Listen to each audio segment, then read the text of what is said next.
Hello, it is Tuesday, January 29th, 2018. I'm so thankful that you chose to listen to the Pat McAfee Show 2.0. Today's a good one. We got old Chucky Pagano in there. Yes, Chuck Pagano, Coach Pagano, the defensive coordinator for the Chicago Bears, joins us for a conversation. He was my head coach for 4 years, and we learned a lot about each other. And today we dive deep into his story of beating cancer, coaching, his life, and what he's going to do in Chicago. It's an awesome thing. Just like this special that SeatGeek is running. Right now, we have a special discount for the Super Bowl. Get $300 off Super Bowl tickets with the code PAT300. That's $300 off Super Bowl tickets with the code PAT300. You can use this even if it is not your first SeatGeek order. SeatGeek is the presenting sponsor of the Pat McAfee Show 2.0, the first ever sponsor of the Pat McAfee Show 2.0, and very thankful that they're doing this incredibly stupid special. Get $300 off of Super Bowl tickets right now with the code PAT300 when you download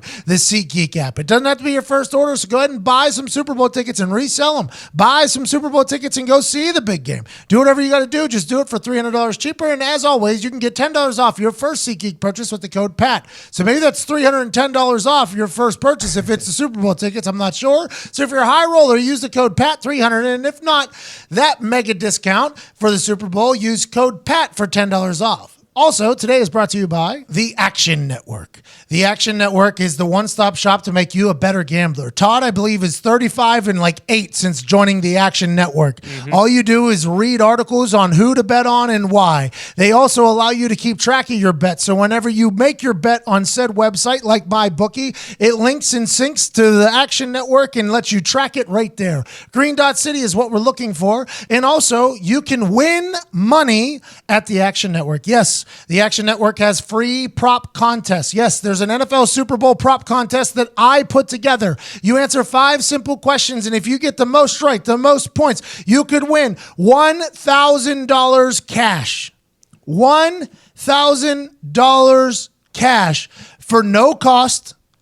A minute and a half of your time, and with your big brain, you're guaranteed to win. Go to the Action Network and download it. Also, get 40% off the Edge promo for Super Bowl week right now at the Edge subscription. And Edge is giving you the edge on other gamblers and on your bookie. Go ahead and make your bookie your bitch this week with the Action Network and their incredible brains and articles. The Edge subscription is 40% off for Super Bowl week. The prop contest is free for $1,000 cash. Go ahead and have a good time and be a much smarter gambler with your friends at Action Network. And now, ladies and gentlemen, joining me now is a man that has coached all over the country, in college and also in the NFL. He was the head coach of the Indianapolis Colts for a long time, had an incredible run, but now you can see him as the defensive coordinator for the Chicago Bears. Ladies and gentlemen, former coach of mine, friend of mine, we traveled the world together, Chuck Pagano.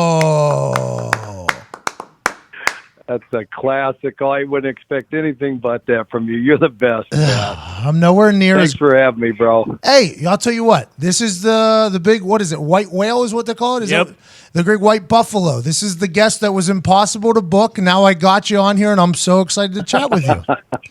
Not impossible. You're a busy man. You're a busy man these days. Your life went from being a head coach for the Indianapolis Colts. Obviously, business and everything happens in the NFL. You separate from there. You had the year off where in your press conference with the Bears, you were talking about basically you were just driving your beautiful bride crazy. Is that correct? That's it. It was really, like I said, it was really dicey the first month and a half, trying to adapt back into her life. And she wasn't having any of it. I was, asking her things that I was asking assistants at the deal, at the office, this, that, and the other. And she finally just said, hey, time out. I have a life. I've always had a life. I have a routine, whether you believe it or not. So you need to chill out is what you need to do. And we need to figure something out or this ain't going to work. She's like, listen, coaching guy, all right, you're normally at the office for 14, 15 hours a day. I don't need to deal with your bullshit right now that you're out of work right now. Is that correct? Basically, because like I said, we get up early. So you're up early. You do your coffee, you get your workout in, maybe 2, maybe 3. Do some honeydews, do the chores around the house, empty the dishwasher, do some laundry, run something, run a few errands, and it's only noon. And I'm trying to figure out what the heck am I going to do because we're there till 10, 11, 12 at night. We said, what's the rest of this day going to look like? And that's where it got a little dicey. What did you do? You've been in coaching for so long, so long. I think it goes back like 30 years, I believe. You've just been coaching and grinding. You find your way at the mountaintop being a head coach in the NFL. Then you separate. What did you do with your time there when you weren't doing your honeydews? You worked with the NFL, am I correct? Yeah, I did some consulting, with the officials up there. So that was kind of my football fix, Pat. A couple days a week I did that, but 33 years and then having no team, first time in 33 years. And after playing, high school and college and the National Football League for as long as you did, there's always that when you're done or you don't have a team. I understand now why guys get sideways and, veteran players who play for so long and they don't think it's ever going to end. But I didn't have a team. My family didn't have a team. My wife, my daughters, my granddaughter, we had nobody to root for. And so that was a little bit different. But anyway, like I talked about in the presser, and I've said all along, the 3 R's: reset, recharge, and reflect. So the beauty of it was I got to do a ton of things, with my family that I'd missed over the years. They sacrificed way more than we sacrifice because you miss so much, especially my girls growing up, and Tina just did a phenomenal job of raising them and basically raised them by themselves. So I got a ton of family time in. Like I mentioned, during my bout with cancer in 2012, the vision I was living, I was going to walk 2 more daughters down the aisle and dance at their weddings. So my youngest, Tori, got married. I walked her down the aisle, and I had my sweet Ferragamos on, and I was, hey, and I was dancing like a mofo, Pat. I was getting it now. I could, in my head, I thought of you dancing at that wedding, and I thought of your daughter, just like this was the moment that my dad was fighting for, and you on a dance floor. I mean, you get loose out there with those old Italian ass feet. I can moonwalk with the best of them. Probably as good or better, maybe, than the great Michael Jackson. But anyway, so. Did that stuff, checked some bucket list stuff, went to Costa Rica with Tina, went to the Masters, the wedding, like I mentioned, so did a lot of fun things, played a lot of golf, a lot of family time. So again, it was a great time to just, like I said, just recharge, worked out a ton. I love that Peloton bike. Yeah. You and I talked about that, right? Let's go. Let's get on. You said you were doing 2 rides a day. Were you trying to fucking kill yourself out there? You said you were doing 2 rides a day. Well, there's a lot of time in the day, and so when you have a lot of time on your hands, you're trying to figure out what to do next. You just go back downstairs and hop on the bike again. Okay, so was there ever a time during all of that where you thought your coaching days were done? Were you like, whenever you and the Colts separated, was there a time or any thought at all that, I might be done coaching forever? Or did you know that you were going to come back into it regardless? No, right at that moment, there was nothing that I wanted to do other than just get away from it. That first week, 2 weeks, but after, I always knew I'd want to come back. I didn't care what it was. I didn't need to be a head coach. I just wanted to coach football, and I wanted to get back on the field and be with the coaches and be with the players and the grind and the competition and the competing. And there's nothing like game day and those 3 hours and 5 minutes and then those moments that we shared. After huge wins. That's why we sacrifice everything. So I knew I always wanted to be back initially. You say, well, we'll see, but it didn't take long, being away from a Pat that I knew that I missed it dearly and wanted to get back. Yeah, you're a football guy, a football lifer. And I asked you last week on the phone off air, I said, what is it going to be like not being the head guy anymore? And in your press conference, you alluded to how it's Nagy's team and everything like that. But you told me that you just miss coaching. Because as a head, did you feel as like a head guy, you couldn't coach as much because you kind of had to handle everything else that was happening and you hired coaches to coach? Is that something you missed whenever you were being a head guy? Yeah, you get pulled in so many different directions, sitting in that seat, and never experiencing that before Indy. You don't realize it, and going to the owners' meetings for the first time after I was hired in Indy in 2012, and not one, but almost every single coach, that was there, head coaches that have been through it already. They all said, don't get away from coaching. As hard as that may seem, you got to stay, but you get pulled in so many different directions. And that's the one thing that, being an assistant for 28 years before I got the opportunity in Indianapolis, that, you just because as soon as you get into a meeting room, Pat, you've been there 5 minutes, knock on the door, and, somebody's asking about, this, that, and the other. So you do get pulled, in a lot of different directions, but you do miss the hands-on. There was a lot of times, especially, when it's stuff coming across your desk that you don't even want to look at and you don't even want to deal with, that you just say, man, I wish I just was coaching the secondary. Why couldn't I just be, Tom McMahon today? Why couldn't I just be at the, just doing my own little deal with my own guys in the room and, coach the tight ends and have 3 guys and Jackie Dwayne and Swope, all those guys and, Dwayne, and just worry about those 3 dudes, so I just, we love coaching. We love being around the players. We love helping guys grow and the camaraderie of the whole thing and the competition. And Chuck's great. We're about to dive deep too. There is plenty more where that man is coming from. It's such a fun conversation, and I hate to break it up, but I have to because somebody's got to keep the lights on here. Mm-hmm. And the particular company that wants to help out today is a beautiful company that I put right there on my thighs, and guys, you know what I'm talking about, Tommy John. If your big Valentine's Day surprise consists of a bouquet of supermarket roses and drugstore chocolates, then the only surprise is that you think that's memorable.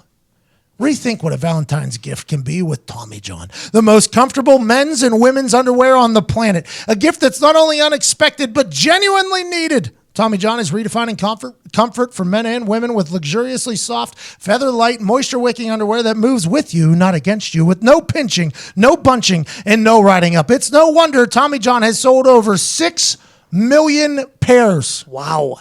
Those are 6 million happy thighs at least.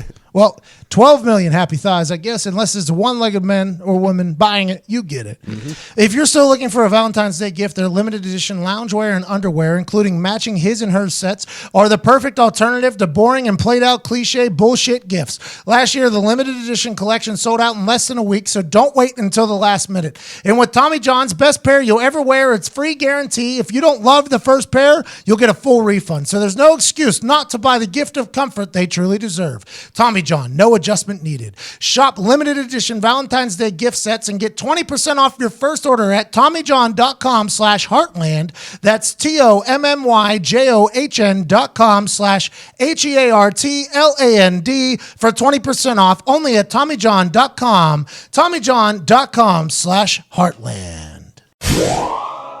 Well, they say heavy is the head that wears the crown. Right. And that, I think you got to experience that. I mean, there's only 32 head coaches in the NFL. It's a very difficult job. Your first stint as a head coach, you didn't know what to expect. You were in a new city. It all kind of happened so fast.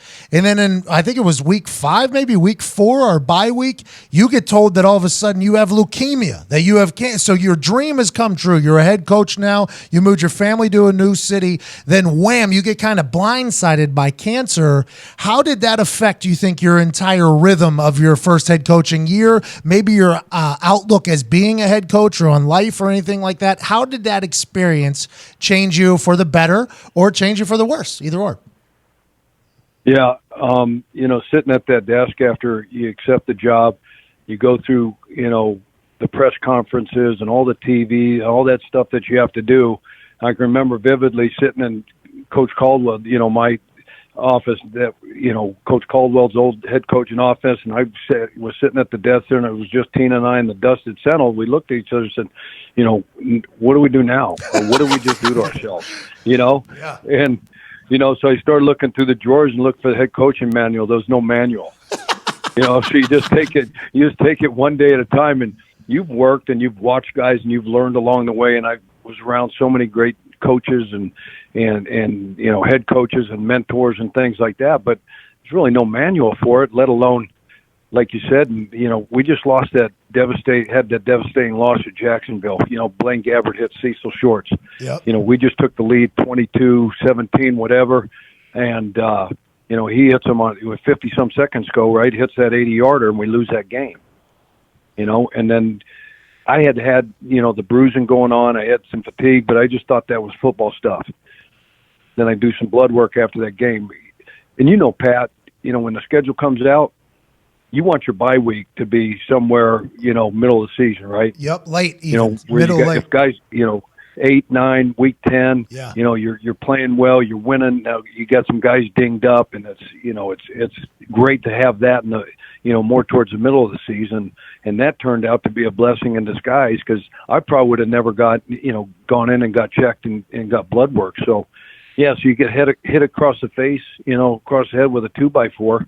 Coming off that loss, we're 1-2. You're trying to navigate the waters and keep the team together. So you remember we practiced Tuesday, Wednesday, right? Yep. You had good energy there too, bud. Hey, you had good energy. Remember we took the team photo? Yep. On Wednesday. Yep. We had the short practice, and then all the coaches and all the players were off for 4 days. And that's when, I got some blood work done, and then they said, well, your counts came back, off. We made your appointment to go see oncologist down at Simon Cancer Center. And you're like, what? You got to be kidding me, right? Yep. Nope. And make sure your wife takes you. Oh, shit. So you go down there. What's that initial reaction right there? Are you scared at all? Never scared. Okay. Never scared. All right. It's just like, why me? Why now? Yep. You just get your dream job, opportunity of a lifetime. Got a wife and 3 daughters and 3 granddaughters counting on you. So you're like, it can't be true. I never believed it for 1 second until I sat in front of Dr. Larry Kripe, who said, once I got down there, he said, I'm 99% sure you got APL, which is a form of leukemia.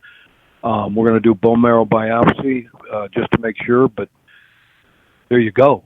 Jeez. And so remember Robert Mathis after the Jacksonville game, he said, there's no pity parties in life. There's no pity parties in football. We'll man up, come in tomorrow, watch the tape, and we'll move on, and we'll get better.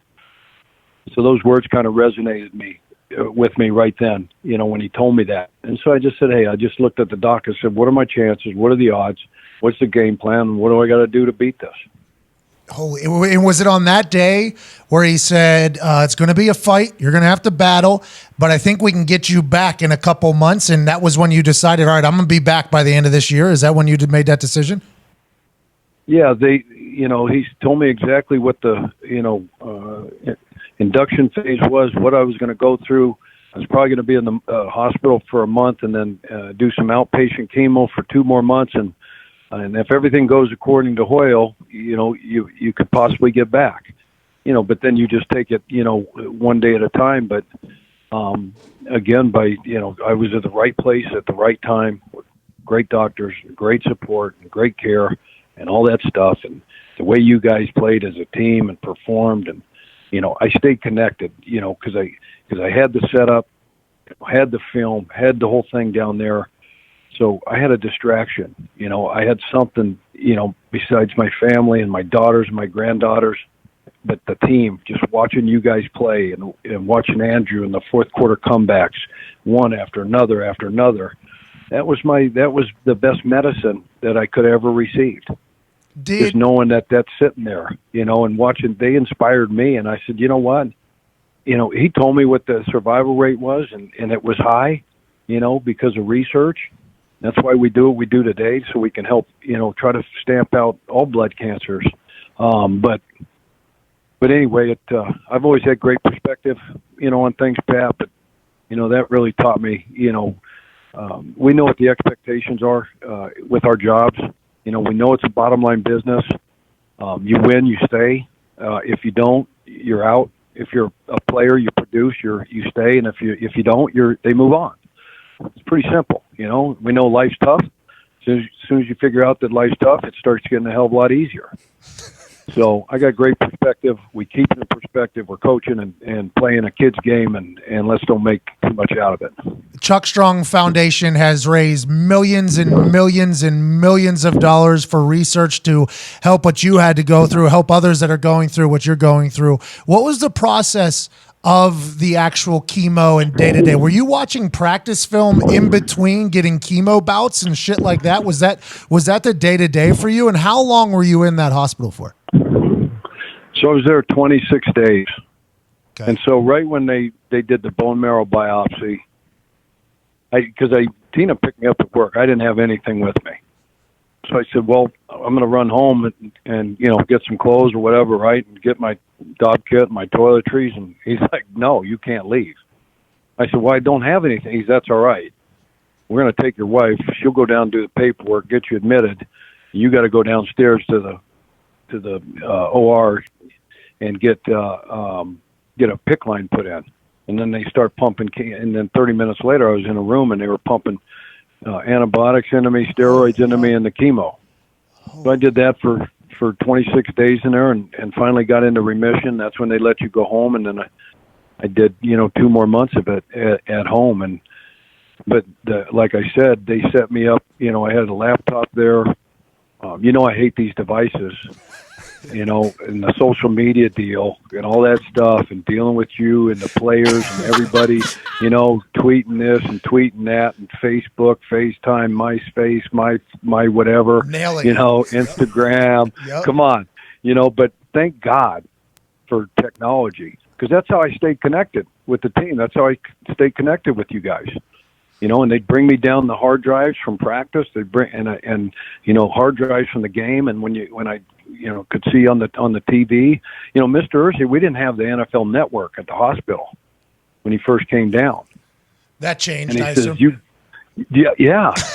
And he's like, he says, you got to be able to watch NFL football.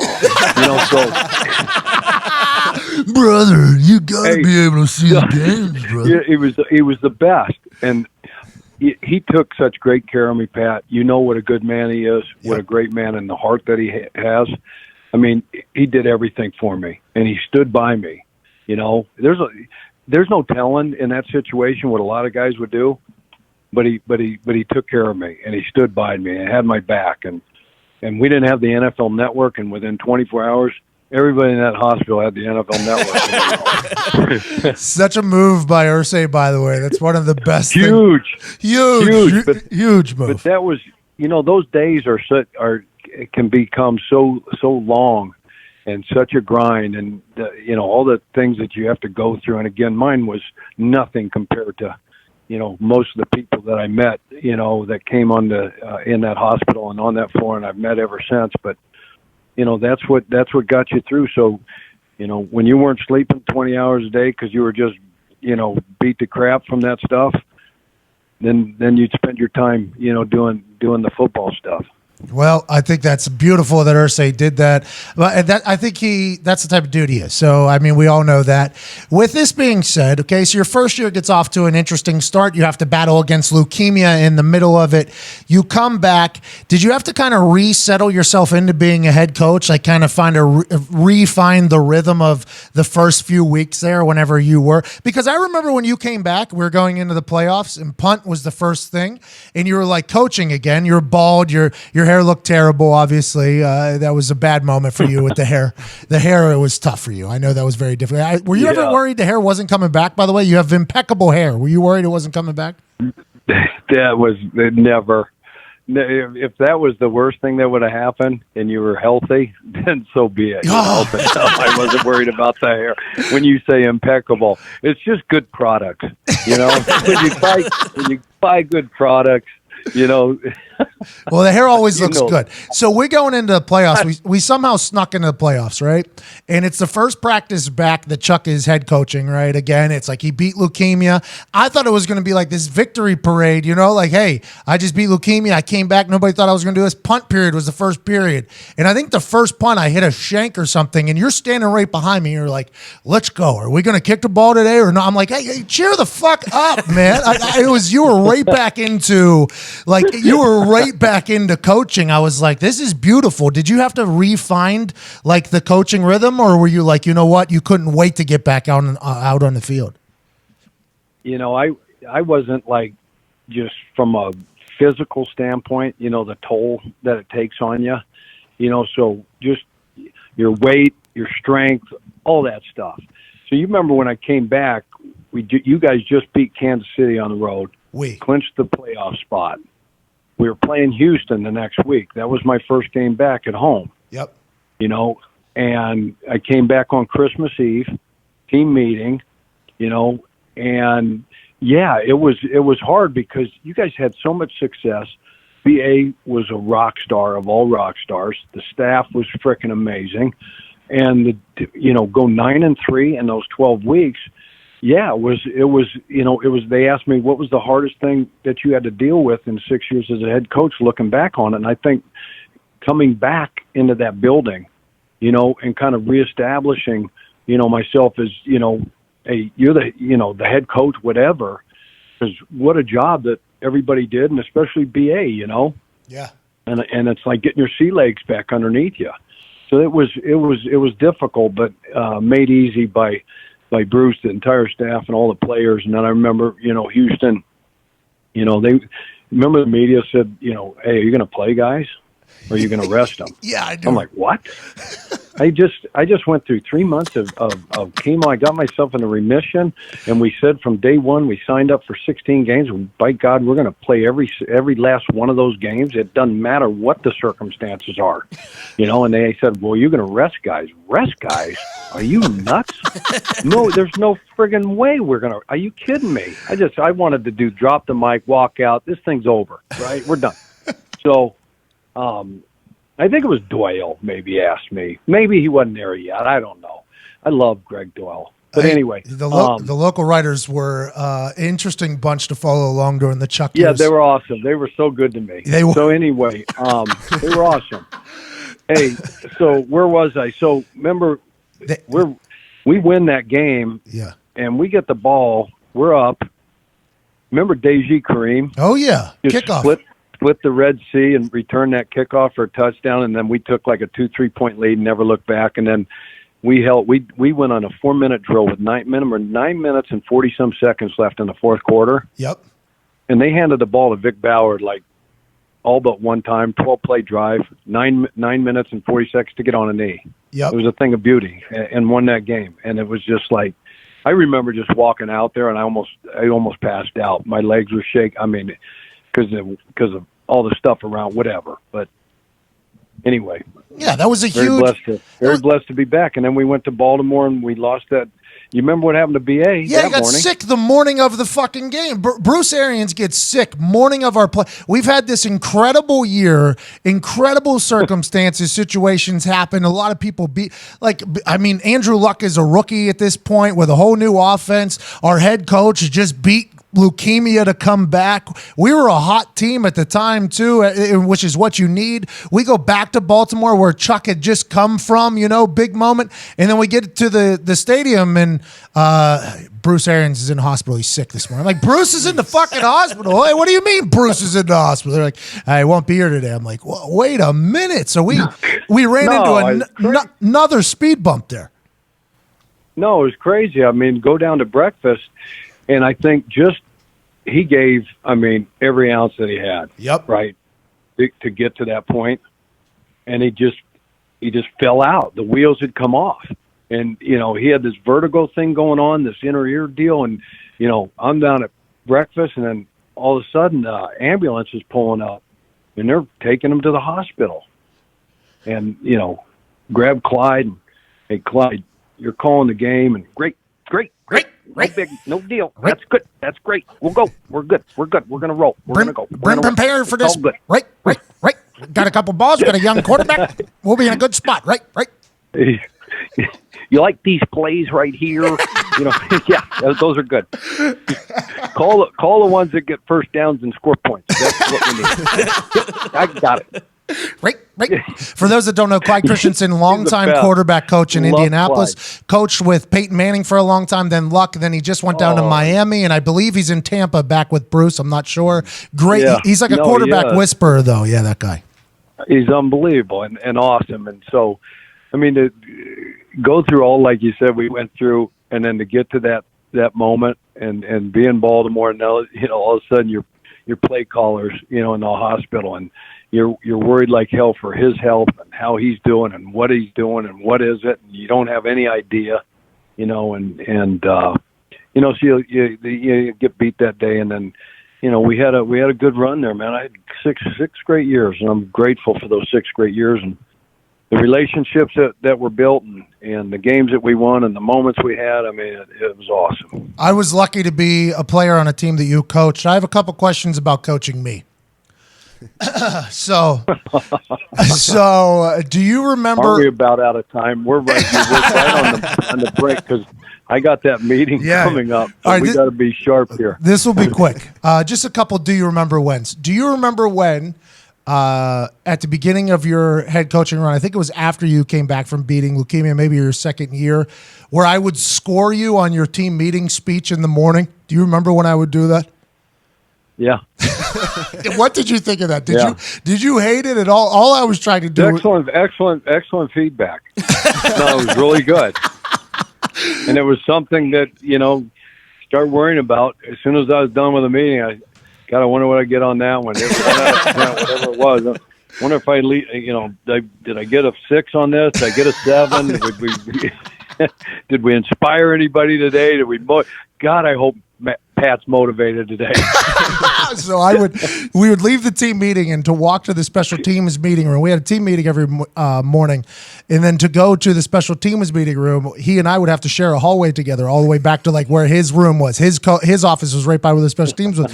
So it was like a 3-minute walk every single morning after he just spoke for 25 minutes. There was like no way in hell I wasn't going to be like, hey, good speech this morning. I thought you really delivered that one well. It was just like a thing that just started happening. But I tell a lot of people, you're an incredible speaker. Like, I think you could be a stand-up comedian if you wanted to. You told us some stories in there that were just next level. I mean, next level. I think whenever you retire from football, if it's ever, you should think about getting into the comedy circuit. You deliver a story like nobody else. Well, if I could do it alongside you, I'd do it in a heartbeat. Believe me. All I would ask. I'm your biggest fan. Well, you're a good guy. I appreciate that. One final thing, because I have to do this because it's a professional interview. You're about to be the Chicago Bears defensive coordinator. The defense is incredible. They're loaded with weapons. What are you excited about going into next year? And what do you think is going to happen for the Chicago Bears? And what are you going to do to make that team better?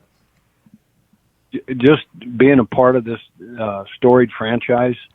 Papa Bear Hallis, the history behind it, the ownership, the McAfee family is off the charts.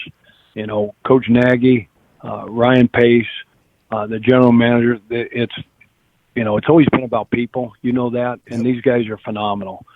Built a hell of a roster, had a great run. Coach is going into his second year. I love the culture. You love the city. You love the fans.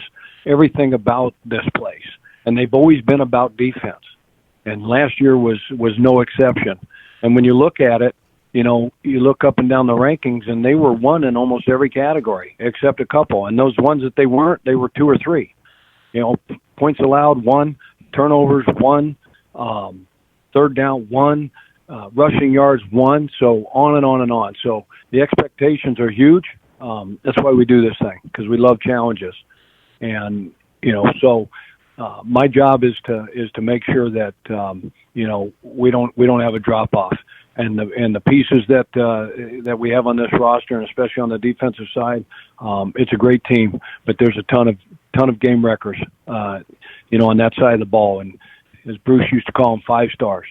And you got guys that can rush the passer, Mack and Floyd and Hicks, and just a ton of guys. Eddie Goldman up front. And, the back end's got playmakers: Eddie Jackson, Kyle Fuller, Amukamura, Trevathan, this young linebacker, Roquan Smith, and they've got depth. And so there's a ton of pieces to work with. And my motto's always been wreak havoc. So that's what we're going to try to do. And we're going to blend a little bit of what they did, a lot of what they did, try to make it easy on them from a terminology standpoint. Add our own little twist to it, and put a premium on fundamentals, technique. Do simply better, right? Yep. Just do the little things, the detailed things better than anybody else, and let these guys play and let their light shine and have fun doing it. That's the most important thing. Have fun doing it. Keep it likable and learnable. You said, kill them mother. No, kill. Easy. Have an incredible time. I appreciate you joining me, man. The Chuck Strong Gala is going to be a blast in April.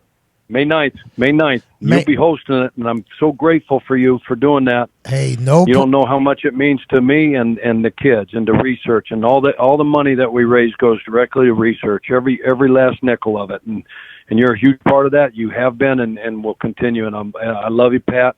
I love you for life. You know that. I'd do anything for you, do anything for your family, and it was an honor being your coach. Well, we appreciate you so much. The millions and millions of dollars that you and your foundation have raised has been incredible.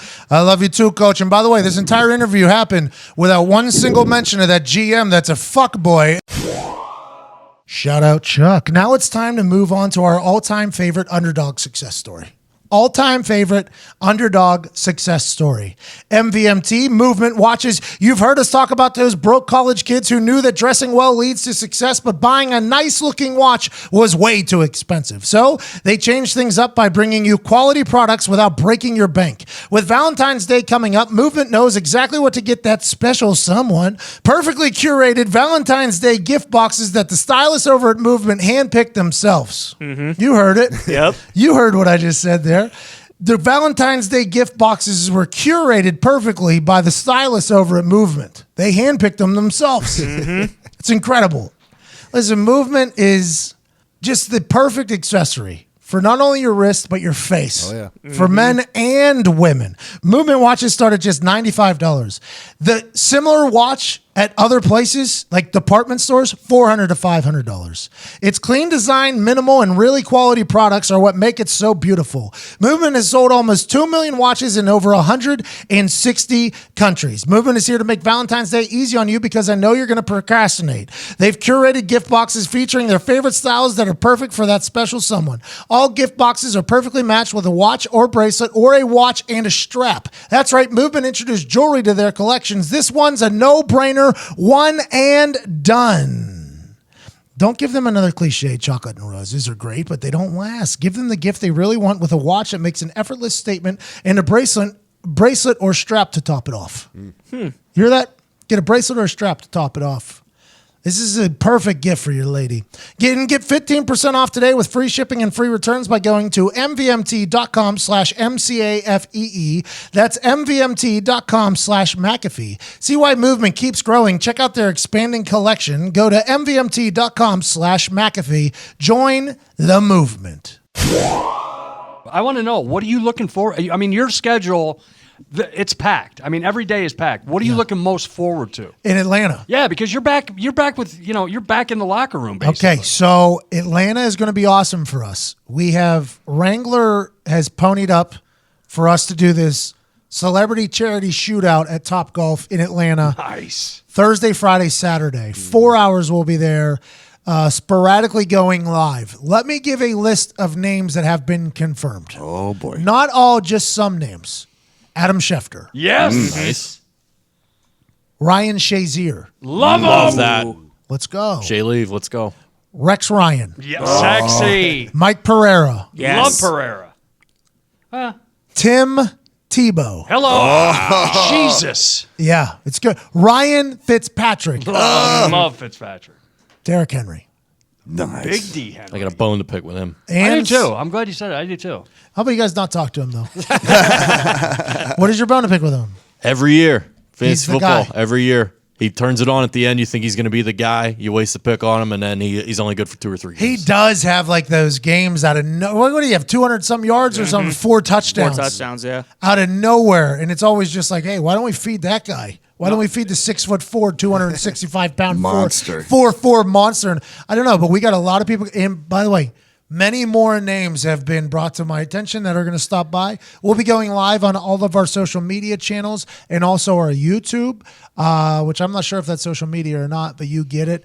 And that'll be Thursday, Friday, and Saturday, the Wrangler Celebrity Charity Shootout. The winning Top Golf score out of everybody will be keeping tallies of all the scores, just like they do in Top Gear, the show Top Gear for racing.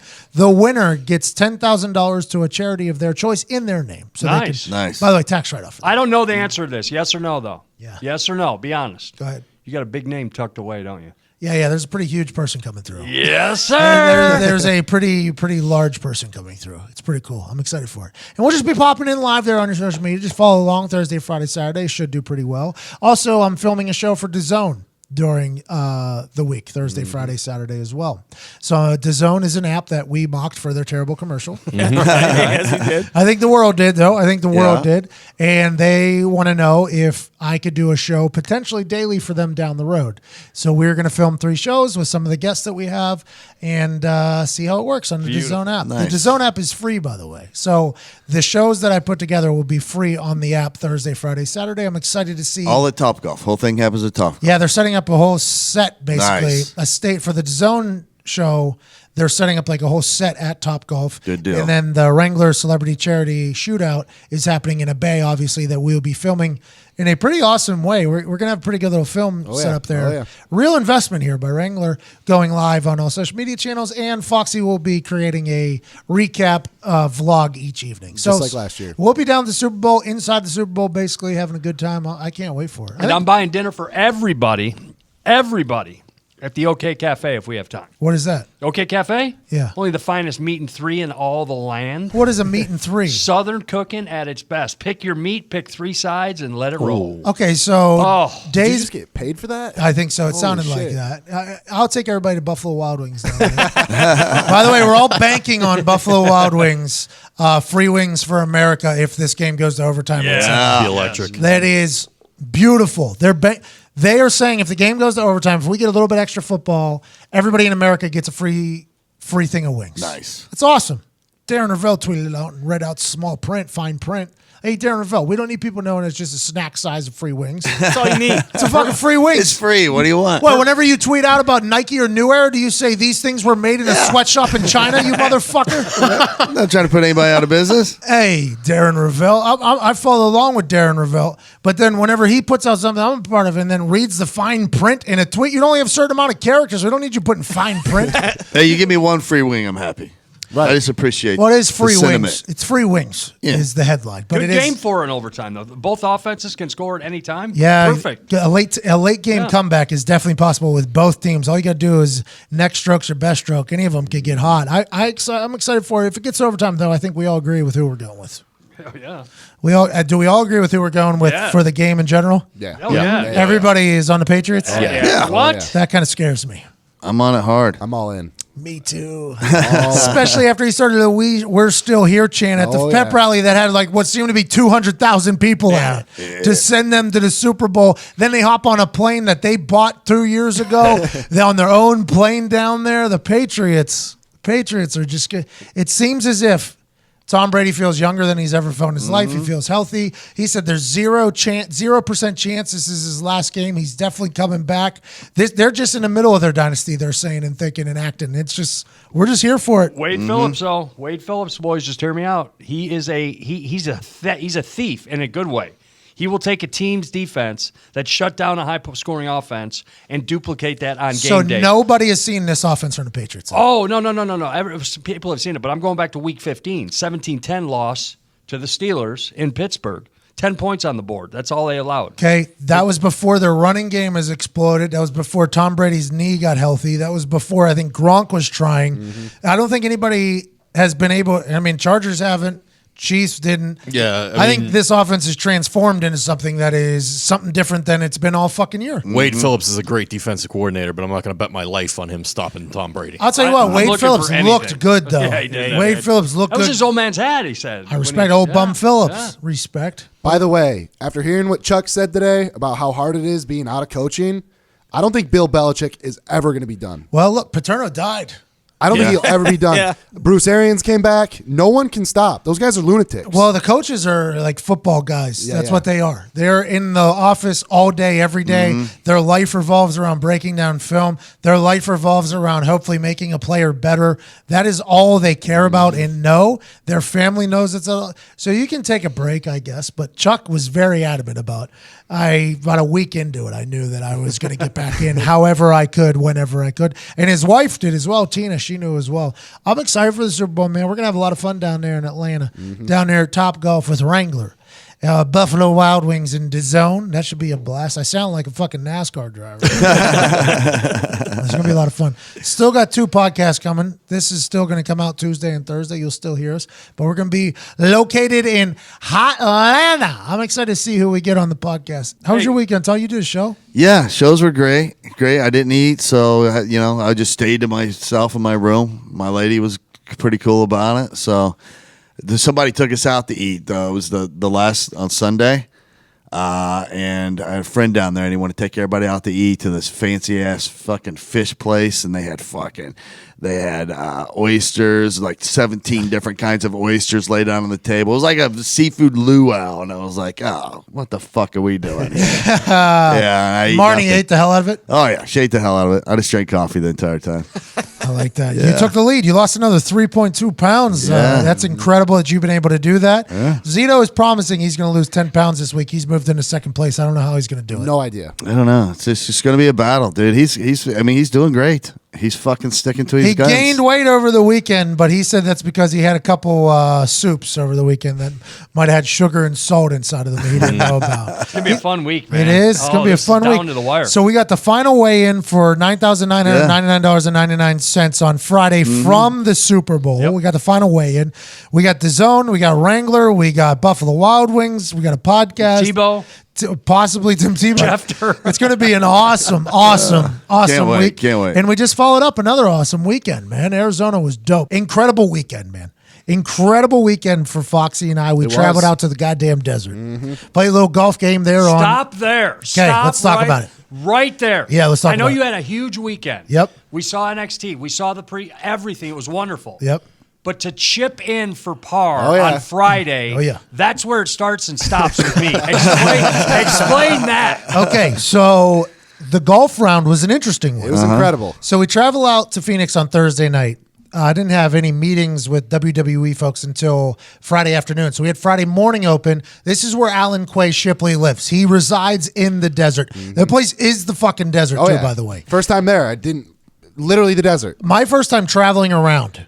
And whenever we left the hotel to go to the golf course, you have to leave a little bit. We went into the bottom of the Attic Mountains, something. Yep. Attica?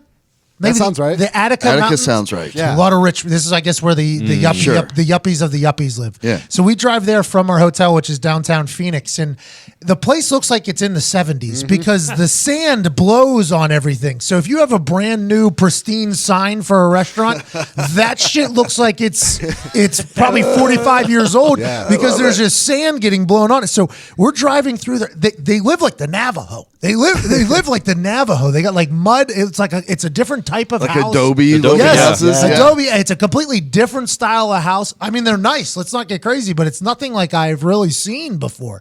So it's a bit of a culture shock. These motherfuckers really living in it. There's homeless people out there. That's the worst place I could have. The fucking desert. You're going to be a homeless person in the desert? I don't even know how that happens. I guess within the last 10, 15 years, maybe, Phoenix has risen to a top 5 populated city in the country. Yeah. Oh, I think it's number 4 right now. Just 10 years ago, it was not like that. So it's all kind of fast growing. It's trying to keep up. It's trying to catch up. And it's a beautiful, I'm going to be honest, downtown was very nice. Awesome. The people were incredible. A lot of fans out there. So many fans. Probably the most fans we've ever been to any place. Any place we've ever been. Wow. Great to know. Most fans were You're big out there. Big. Very. Nice. Big. Like it was in New York City, I could walk around probably once every 4 to 5 minutes. I get stopped, right? Probably 4 to 7 minutes, depending on where I'm. I get like a hello or a stopped or whatever. Phoenix was probably once every 2 minutes whenever we were walking out there, just like somebody yelling randomly. Yep. And it wasn't, I guess there's a lot of WWE people in town, so they knew me as well. Right. But it's a lot of people that are just fans of the show, like, yo, big fans of the show. I'm like, thank you. Actually, the place where we ran into Corey Graves and Sam Roberts and a couple people after the takeover right by our hotel, the owner's son was like a diehard fan. So I look like this big swinging dick in front of Corey Graves and everybody. The kid like came out like, I don't want to say shaking, but he was like very excited. No, he was pumped. I was like, yo, and his dad was like, oh, this is my place, my kid. Because we came in right at like their closing time almost, just to stop for 5-10 minutes to talk to Corey. And they like, the kid came. I think he showed up whenever he heard I was there. It was a really, we got to get to Phoenix. We got to go do a show in Awesome Phoenix. people. Awesome. They were really good people too. The people were very nice. So we had to go golf with AQ though. It's his town. AQ and I golf a lot. That's just what we did. So we get into Arizona Country Club. Nice. Nice. Very. It's about tree bills over there. It's tree four bills. $45,000 to become a member there. Oh yeah. $45,000 to become a member there, then $1,000 a month, and then there's other stuff. I did some questioning afterwards. I've never really done a country club before. So I've never done the country club thing before. It's not really my type of thing. To be honest, I probably mocked it many times. I probably mocked people that, I mean, I mocked Foxy for potentially being a part of one. And now that I got to experience it, I understand why these rich people do the country club thing. Oh, yeah. We showed up to this place and it was incredible. I had a sleeveless on. I didn't pack any sleeves. Yeah, of course. As soon as we walk in, there's a guy that's like, excuse me, where are you guys trying to go? Basically, excuse me, what's going on? So they take us down to the pro shop. We're like, we're checking in. AQ's like, I'm an unaccompanied guest here. Like, AQ's not even a member of that country club. Nope. His golf pro at his place got us into there unaccompanied because AQ bullied these people into not having to have a guest. Because I guess normally a guest has to have you in. You're a guest of theirs. Yeah. AQ was like, no, this is an unaccompanied guest. We don't want anybody golfing with us. So we get in there. AQ's got some pool, starting center for the Cardinals. So that was very nice of him. I don't think he bullied anybody, but somehow it happened, right? How long did the sleeveless last? Okay, so as soon as we walk in, we had a tea time at 8:30 a.m. We walked in at 8:10, probably 8:05, parked it. We got a Charger, by the way, rental car. Had nice. a Hemi in that thing. Thing was humming like a Hemi there. So we parked the Hemi. Obviously, I have to rev it a couple of times behind AQ's Yukon he was driving, or Denali or whatever. He was like, where are you guys? And I was like, you hear me? He's like, is that behind me? I'm like, oh yeah. And now I'm not even thinking that everybody else in the country club is now like, who the fuck is this, right? So we park. I have a sleeveless West Virginia thing on. It's like a golf material, but I don't have any long sleeves. I didn't bring any long sleeves. I got golf shorts on though. At least I look professional there, and some fresh whites. And we walk about 7 steps into the lobby of the main place, and there's a guy, excuse me, where are you guys trying to go? And AQ's like, oh, we're an unaccompanied guest. We're supposed to, he's like, pro shop is right this way. And basically just walks us directly out of the lobby, right down like a back alley, right into the door. What size are you? Yeah, exactly. Let me take you to the sleeve section. As soon as I walk in there, I buy a shirt. It was a nice shirt. That was the plan the whole time, is I'm going to buy a shirt. By the way, every time I've been golf with you, you never come in golf apparel. You just buy golf apparel once you're there. Well, I think it's a part of the thing is buying, like, because they always have them embroidered on logo, the course. yeah. So it's like a thing that I do. I'm like, oh, I want a shirt from this place. At least You're doing them a solid too. Yeah. Well, these people did not think so early. So I go in there and I buy it. Everybody's real nice, and our tea time got delayed because the dew on the grass. Sure. So I get the shirt, and I'm like, is there a dress? I didn't want to just take my shirt off in the middle of this pro shop, which I would normally do. I was like, I could feel the vibe, right? I could feel the vibe. This is a very, very nice place. Yeah. And he's like, oh, the locker room's right there to the right, sir. So I go in the locker room. It's a double-doored locker room, men's room. And I put it on, and I as I'm walking back into the pro shop, there's a sign that says, reminder, all shirts must be tucked in. Right? All shirts, reminder, walking out of the locker room, all shirts must be tucked in. I like stopped to look. I'm like, I was just fucking sleeveless, untucked upstairs. These people were probably losing their mind when I was walking. So I tucked in my goddamn shirt. I was like, all right, here we go. And I walked back into the pro shop, and shirt looked good. I felt good. And he was like, you can go up to the restaurant or the men's grill if you would like. We have like 45 minutes. We're going to delay the tea time. So like, thank you. So we go up to the restaurant. And it's us and like 6 women sitting in there. That's it. Just us and 6 women. They're waiting to play too. Yeah. I don't think so. I don't think so. I don't think this will all come back around. So it's us and like the 6 women sitting in there. We get fed breakfast. It was delicious. I got a double omelet with 6 eggs in it. Oh my god! Yeah, a lot of questions. Not just a corn dog. Or Oh yeah. Double omelet with some other stuff. It was very nice. Top notch. Very fast too. I mean, it was a beautiful setting. The whole backdrop was the mountains and the golf course. It was awesome. I was looking around. I was like, holy shit! They're like, they come and take you. They go, what's your member number? Right. So now AQ has to have that whole unaccompanied guest conversation with this guy. Again. No worries. They charge it to his course, to him. Yeah. So we were playing on his tab at another place. Classic. God. Awesome move. What a network. I would recommend doing that all the time, by the way. Playing on somebody else's tab at another. Because AQ didn't have to sign for that at all the entire day, so it never even crossed his mind. So I'm just fucking. I put that shirt on the Seville Golf Course, member 228. That'd be great. I rented golf clubs, didn't even have to pay for didn't them. even think about there you it. Put go. it on another course's AQ was tab. like, God damn it. In his head, yeah. So we eat, we relax, and then we go over to the driving range because we still got like another 10, 15 minutes. And it's chilly, man. It was really chilly out there. And How's that swing though? So the first couple balls I was hitting well, but I was using AQ's clubs. AQ had 2 sets of clubs. He gave me a second set of clubs. It's PXGs, which I guess are from Arizona. It's a new company. Very nice. AQ swings a fucking telephone pole. These clubs are telephone poles. And he plays a lot. So, well, not currently with his ACL. He's only played like once, I guess, in the last couple of months. But before that, he was playing a lot out there because it's just country clubs everywhere. Yeah. So it's golf course. Everybody retires to go there. So I get his clubs, and the first, he's like, whatever you do, you can swing anything as hard as you want. It won't go left. Right, so it's like it's so stiff that it won't come around on you. Nice. Basically. So I have no cleats on. I'm planning on going barefoot. I was planning on going barefoot going there, and then once I started seeing how nice everything was, I was like, can't go barefoot. So I had to wear some fresh white tennis shoes out there. So I'm swinging this driver like out of my shoes, and I'm still spraying the thing right. I'm like, I got no shot today, no shot at all. So I keep it going. I'm like, and I find like this almost like a baseball swing. And it's like starting to clean up. I'm like, okay, I'll find this. So we start playing a little bit.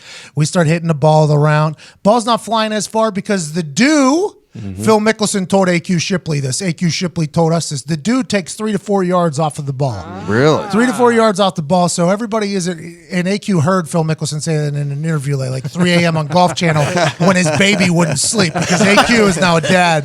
And this plays into the whole story as well. This is like AQ's first time out of the house, basically. He's been just fathering for all this goddamn time. So it was like a father getaway for him. But there was moments of worry about how his baby's doing in the middle of the fucking course. I had no idea what was going on. So we start warming up. We start playing. First 3 holes are just like, let's see what happens here. And then we get into a game of Wolff, right? A game of Wolff. What are the rules for Wolff? So Wolff is a game where you have a set order, and then you can pick a teammate or go lone wolf if you want for points. And at the end, it got a little competitive. Okay. But I was so hit or miss. I mean, I was hitting iron shots into like fucking 7 feet, and then the next one was going directly to the right. Like it was so hit or miss. But by around like hole 9 or 10, I was loose. The driver was coming around. I was hitting balls like probably the squarest I've ever hit drivers in my life because bombs. It felt like I was swinging a baseball bat, and I'm just like swinging as hard as like the ball looked like it was this big at one point. I was like, I could just hit the fuck out of this, and I was. It was going. It was a lot of fun, and then we get to a par 3, and the irons had been hit or miss at this point. Par 3 was going to be my nemesis. I go lone wolf, I believe, on the par 3. Attaboy. Because I was planning on going lone wolf because I needed to get some points there because I was bad early. So I was losing to people. I was down like 3 or 4 at the time. So I tee off first and I pull a 7-iron deep into the fucking desert rocks to the left, nowhere near the goddamn green, right? So I'm like, well, I can't go lone wolf now, son of a bitch. I think Foxy hits it somewhere. I pick Foxy. It's me and Foxy versus AQ, basically. So I'm in the fucking desert in the rocks. With trees. It was just bad. It was a bad pull to the left. And I go to hit it, just give it like a little punch because I had a tree right behind me. And I duff it right up to like next to the green where you guys saw me. And that's why I was like, okay, laying 2, because at this point I was behind AQ like 2-3 points. And AQ's talking a lot of shit. Like AQ is talking a lot of shit at this point. So I'm like, I'm laying 2, no big deal, chip in for par. I actually say that before I'm like going in. I'm like, boom, I chip it, and it looks like it's going in. I probably chipped in 3-4 times in my life. Like this is not a normal thing. And then it falls. And I wanted to lose my fucking mind. I wanted to lose my mind. And then I look up and AQ has a par putt from like 4 feet. And I'm like, so I'm not even going to get a fucking point here. I'm not even going to get a point here. Par. And I just walk it the fuck off at the moment. But it was a huge moment. That's why golf is golf, though. You hit that one shot and you want to go back. Sure. Absolutely. Foxy was balling a little bit. Yeah. I started out hot and then I lost it. And also, every single one of my drives, I hit one down the middle. Pat's fucking 100 yards in front of me. No exaggeration. At least. No exaggeration. It's just demoralizing. It was awesome. It was really cool. So I'm like a scramble player. I just got to knock it up to the green and then hope I get up and down and then keep it moving. Foxy plays like a 90-year-old. Yeah. Yeah. Exactly. We were on the course with a bunch of 90-year-olds. Like that's who Arizona, I think everybody just retires. Yeah, sure. And then they just become members at these country clubs and they just golf all day. It's like the dream. They had handicap flags on the carts. Like they had handicap flags on the car, which I don't know what that means. Like, what does that mean? They're allowed to drive like a 45 degree I angle? have no idea. Yeah. No idea. I have no clue what that means, but I almost killed an old man. I had to give him a 4. There's no way the handicap flag hurt it, though. It went right through their legs. Right through their fucking group. Yep. It was like, I was probably 308 yards away from them. They look around. Oh, yeah. Oh, yeah. And then they waited. Members, too. Then they waited.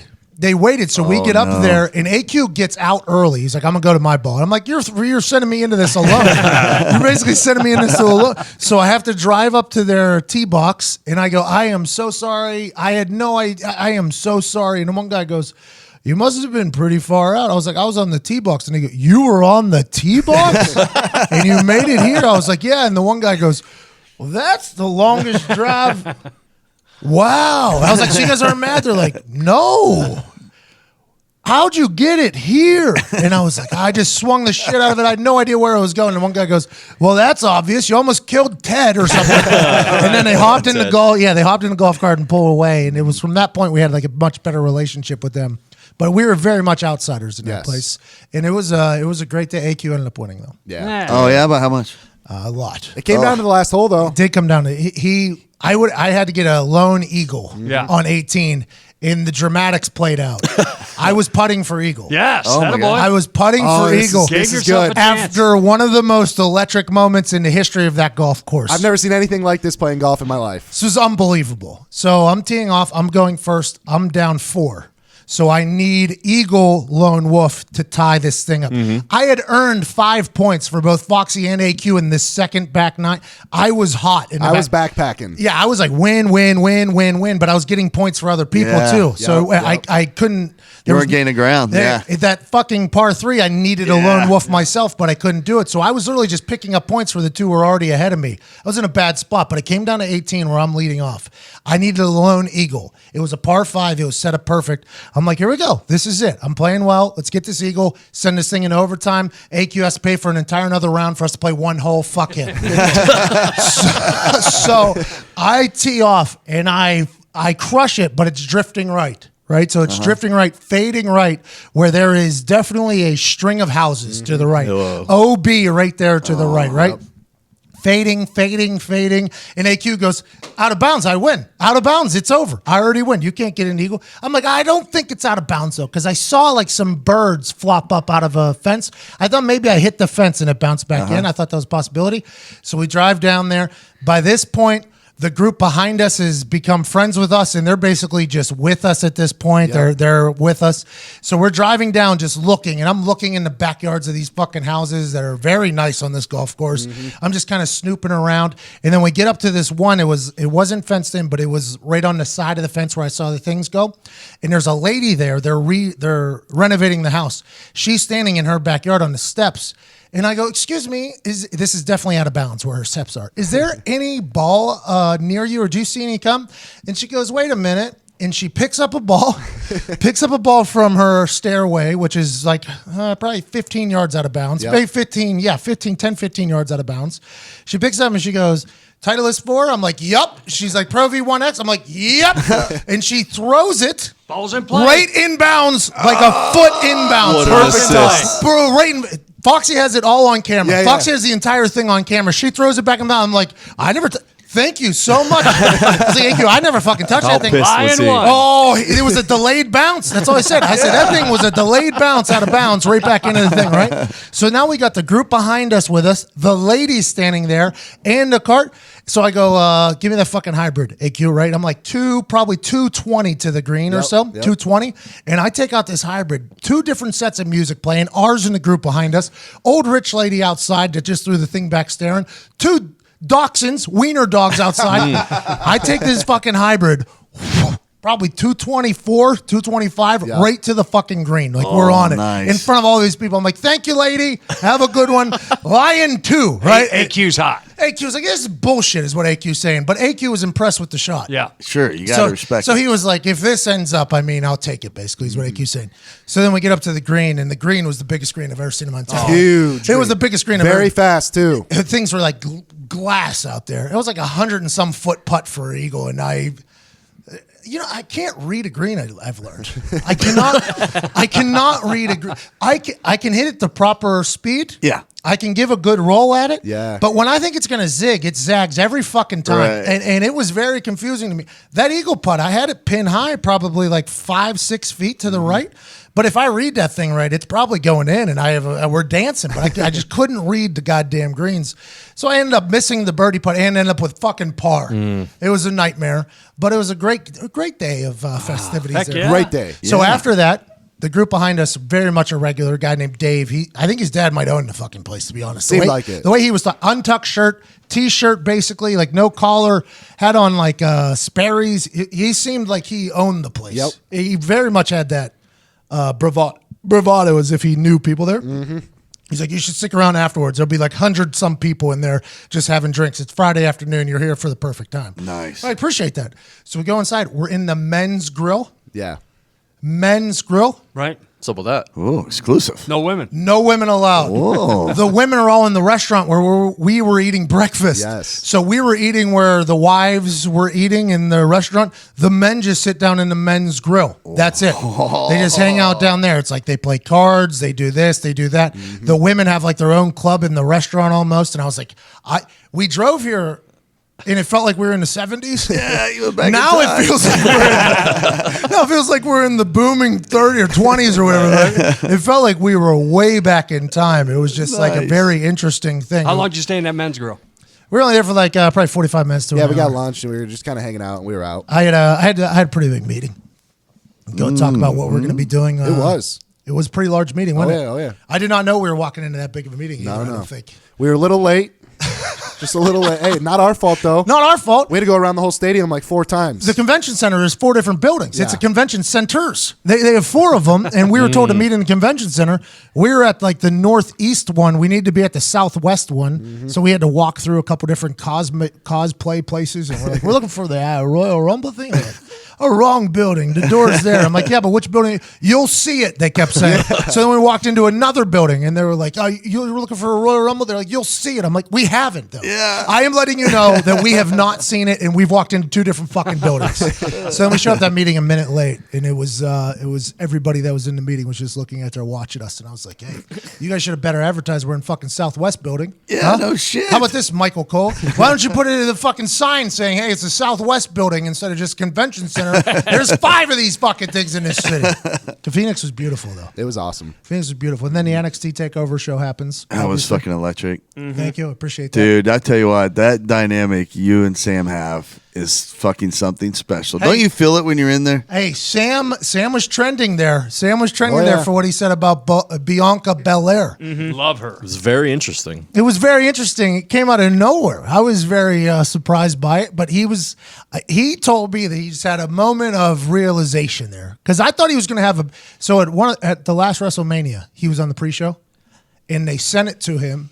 And there was some communication issue where he's live on the pre-show, maybe on the USA Network, somewhere big, and he doesn't know where he's going. Something happened. And he he froze on TV for like 15, 20 seconds. And then he got ruined online for it, right? Like Awkward. the internet. I thought we were having another one of those moments. That's why I was like so excited. I was like That's what looking I at the thought. camera like, here we go. This is gonna be It seemed like a malfunction. That's what I thought. I was like, okay, we're having one of those moments because obviously Sam is one of the most talented brains I've ever been around. He is very good at what he does. So whenever I saw him kind of stumble, I was like, oh, this is a moment. This is a moment. And then he took the shot, but I had a good time. I got a Bahamas Fire Festival reference on WWE Network. So good. So happy you got it in. So excited. There's a lot of conversation both here and in Phoenix Yep. with Sam Roberts on whether or not I should do that, whether or not I should even reference it. And Sam's like, Sam gave me like, I don't know, actually. I've never thought of referencing something along those lines, so I'm not even sure. So whenever the conversation comes up about Cassius Ohno and Riddle, the original bro, by the way, he used to be the king of the bros. Now he's changed into the OB, the original bro, which I think that's probably the right move. Personally, that's neither nor there. But I knew that there was going to be a desperation situation.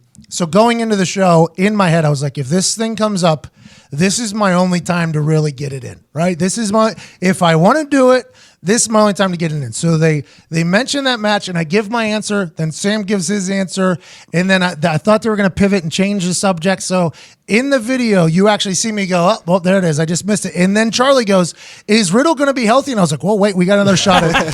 So then I start talking, and in the back of my brain, the Fire Festival metaphor is just sitting there. It's just sitting there. Waiting. And I'm having a conversation like, well, are you going to do it or not? Are you going to do this or not? And I was like, if I don't do it, I'm not going to be able to look myself in the mirror. Yeah, you're 100% right. So while I'm giving an answer, I'm like, yeah, we're going for it. And once it gets like into the rotation there, once it gets into like the on deck circle there, we should say, there's no coming back. So now another conversation is like, this is stupid. We should not be doing this. That thing's already in the fucking on deck circle though. So as soon as it comes on, Sam because as soon as I mentioned the possibility of happening to Sam, and Sam said, he's like, oh, I hope he does it. If he does it, I'm like, Sam just goes along with it and digs me even deeper, potentially. Digs me even deeper.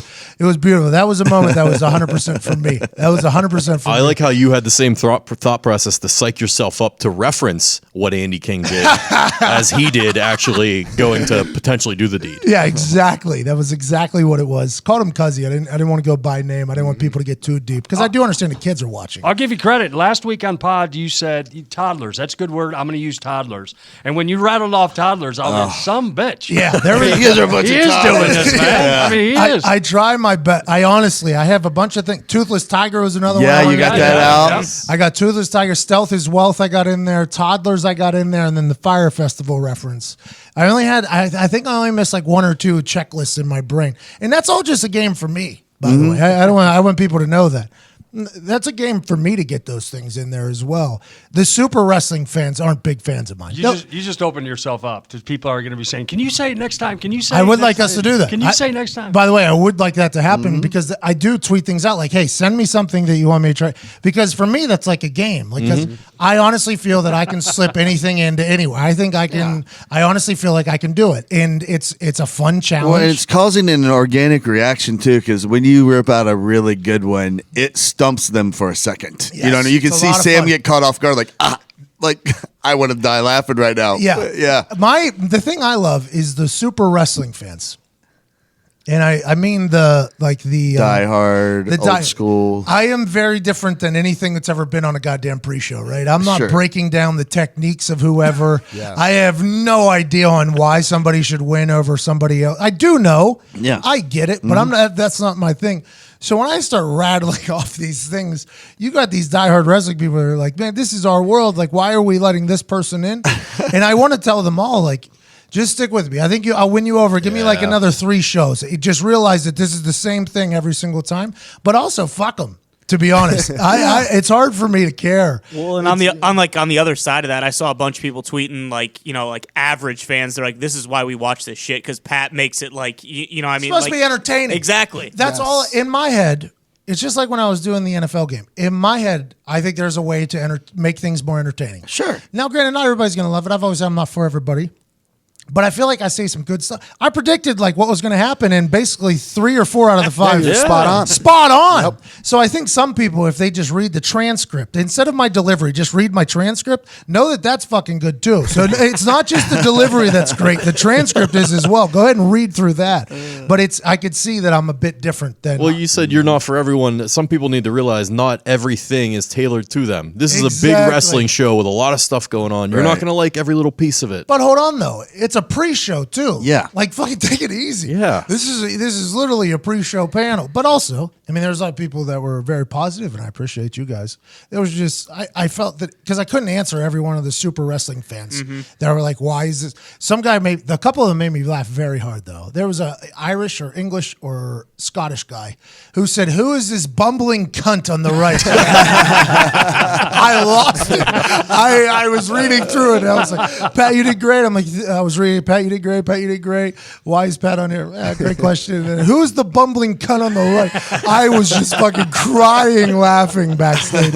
And by this point, Sam was already trending worldwide. So like, Sam was like a little bit like, he felt. So I couldn't even like have a laugh. I'm like, yo, somebody just called me a bumbling. Forget it. I'm sure you're reading a lot worse than I am. I enjoyed the hell out of it though, man. Have you noticed that stuff change though since like the first one you did, or is it still like with Same. the heart? It is. It's the exact same.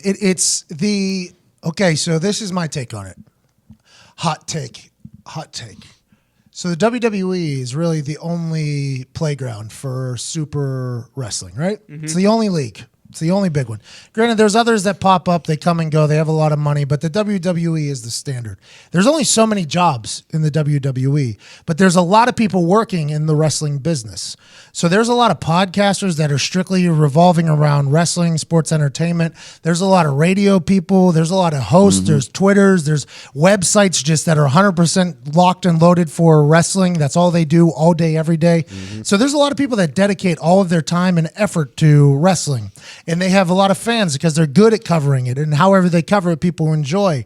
So whenever somebody that isn't a part of that group, like I don't dedicate my entire life to writing wrestling blogs or things like that. So I am potentially taking somebody's job that dedicates their entire life to wrestling, who has a good fan base. So their fans feel the need after obviously somebody, like a lot of these wrestling bloggers will tweet something bad about me, and then they're, by the way, weaponizing their followers. Weaponizing their followers, which no, I'm completely fucking around. But those people will say something about me, then their fans feel it. And I completely understand. You know, like I have been a fan for long. I've read the fan reaction to things, so I knew what was coming when I signed up to WWE to do WWE stuff. So I just hope at some point though it becomes like there's somebody else that comes in where basically they can be pissed off about that person taking somebody's job and not me. You know what I mean? But, Well, and it's still new. Yes. So they'll figure it out. But I do feel like I can add a lot to that company, though. I do Oh, feel like I absolutely. can add a lot. And a lot of the sports entertainers are fans of what I do, too. Big time. So that's a huge thing. Like a lot of the NXT roster comes and speaks to me privately. And is, like thanks me almost. Well, So yeah, and usually a lot of the sports entertainers and wrestlers aren't the biggest fans of that other community that you're referencing. They're not. They're all. I mean, they're criticizing their entire time. Yeah, so. exactly. Well, they're the media of that, right? So, I guess ESPN covers the news that WWE makes, right? If a deal is made, if something happens, but they're not criticizing the decisions that WWE is making. That's what all those bloggers and podcasters do. So they're like the Stephen A. Smith, Skip Baylesses of wrestling, though. So it's just more of an internet presence, which, by the way, I read a lot of them and I enjoy a lot of them, and I completely understand why they should be pissed that I'm up there and not them. But there's a reason why I'm up there, and it's mostly because ever since then, every pre-show trends worldwide. Attaboy. Now, wardrobe choice was key. Yes. I loved Wardrobe choice was key. Okay. Now, my question is, I saw it. If you didn't see it, Pat will explain it. But did anybody give you double takes on the way in, walking to work? So I've done George suits a couple times now with them, right? But I'm trying to set the precedent because although the world has announced that I signed a multi-year deal with the WWE, I've only formally been offered a multi-year deal. So we are still currently talking through some things, right? Because I could be calling games I could be calling NFL games next year. So we don't know how to set up a schedule where I won't be full-time with the WWE. I would just be a talking head for them for the pre-shows and shit like that. But I haven't officially signed the deal. But we're very close, right? Like it's very, very close. So I wanted to set the precedent like, hey, I know everybody in your company wears suits everywhere. That's what they do. It's like, it's a thing of the company actually is like, look good. Like we are professionals. Like that's a part of the thing. So just like when Chuck had his rules for traveling rules and I actually created a shirt to go around his rules a t-shirt that I made a button down with 9 buttons just on the top with the whole thing like that. I didn't even ask him about that. Should have fucking asked him. There's so much to talk to. That's on me. But just like that, I wanted to set a precedent like, hey, I don't enjoy shopping for suits. I don't enjoy having suits. I don't enjoy wearing full suits. So I was just trying to set a precedent like, hey, I think I can look professional without doing the full Joseph A. Bank. You know what I mean? Like, is there any way I could do that?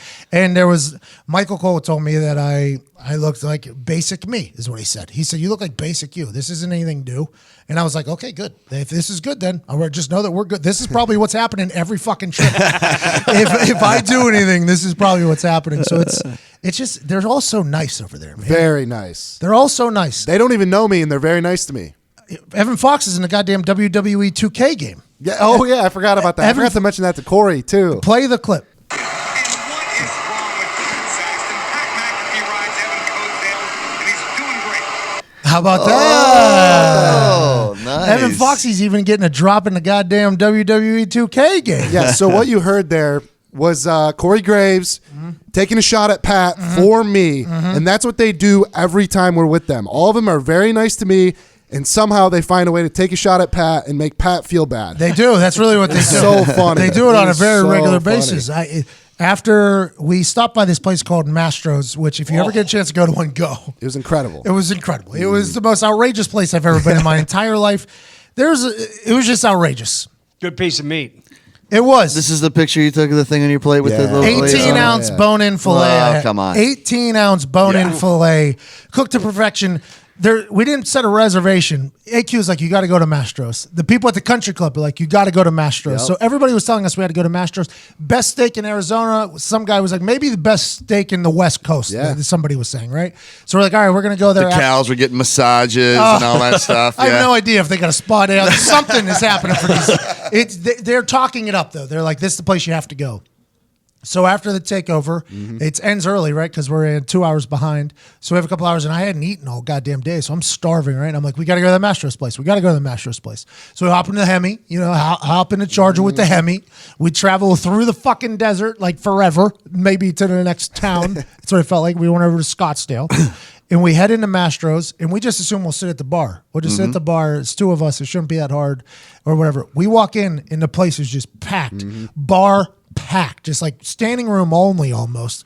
So we walk down, and there's a like a bus boy with an incredible mustache. Yep. Incredible mustache. His name is Miguel. And I go, is there anywhere to sit? And he goes, I think over there. Run.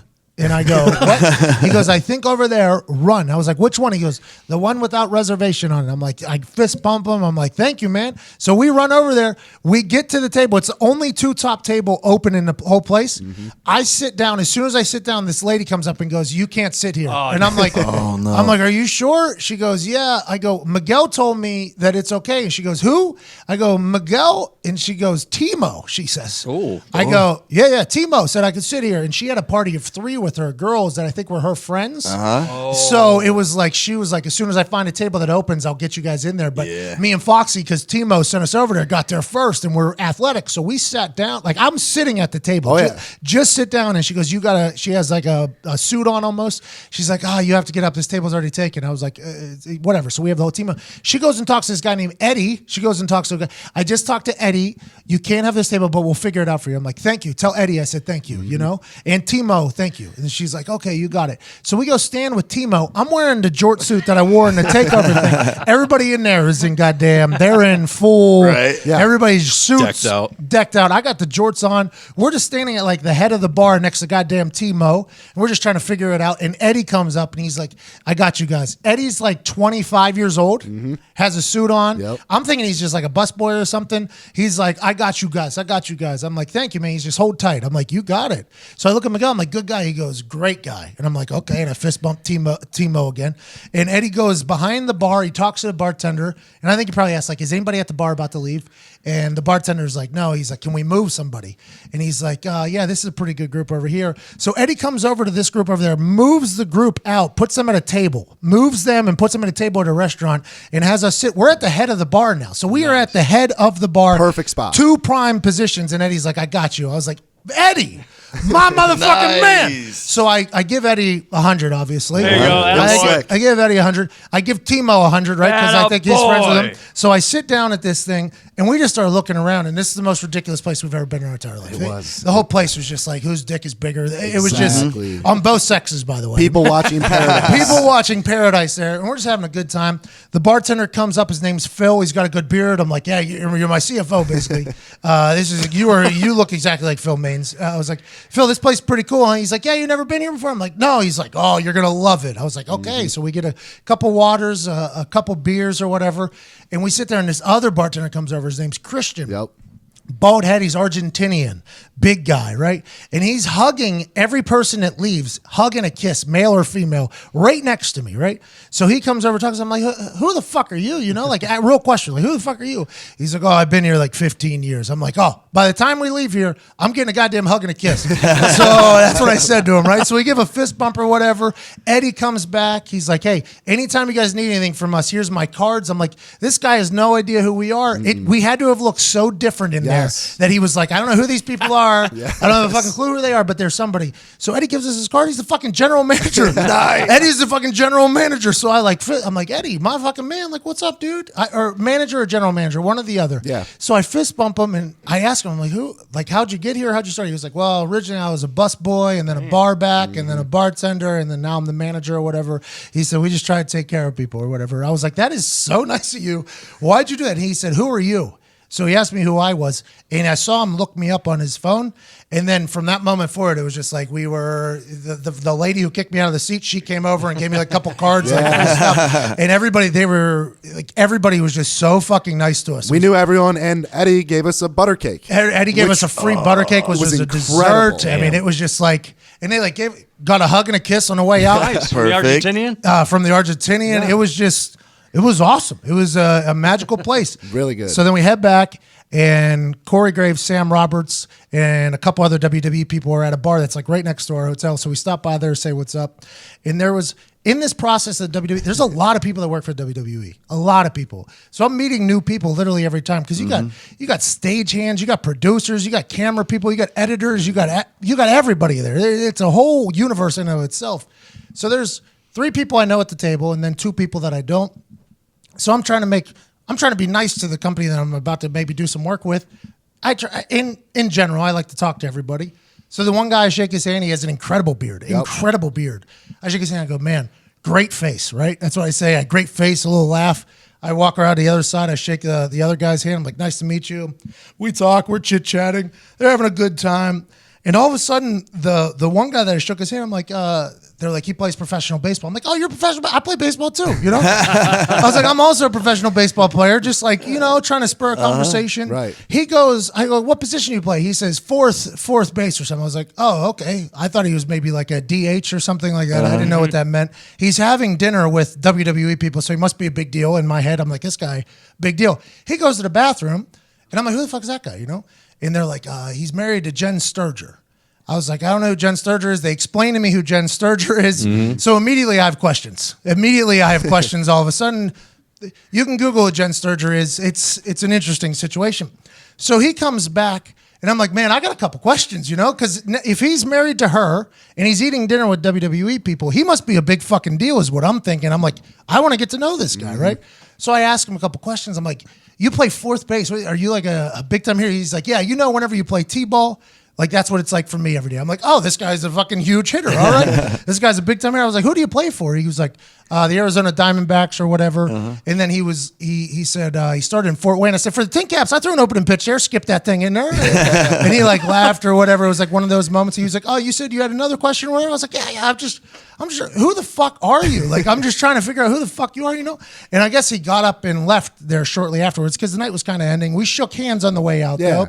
And all of a sudden, Sam Roberts and Corey Graves, they're like, were you trying to fight that guy?